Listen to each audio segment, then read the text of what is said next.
السلام علیکم ورحمۃ اللہ وبرکاتہ۔ میرپور سے حسین ممتاز صاحب پوچھتے ہیں کہ مغرب کا ٹائم کہاں تک ہے، کب تک مغرب کی نماز پڑھ سکتے ہیں؟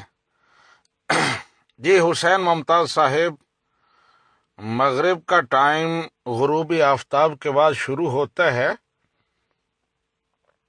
اور عشاء کے ٹائم تک رہتا ہے، لیکن اس کو غروب آفتاب کے فوراً بعد پڑھنا یہ مستحب ہے۔ بہتر ہے کہ جلدی پڑھ لی جائے، لیکن اگر کسی شرعی عذر کی وجہ سے لیٹ ہو جائیں تو عشاء کا ٹائم شروع ہونے تک مغرب کی نماز پڑھی جا سکتی ہے، مجبوری کی صورت میں۔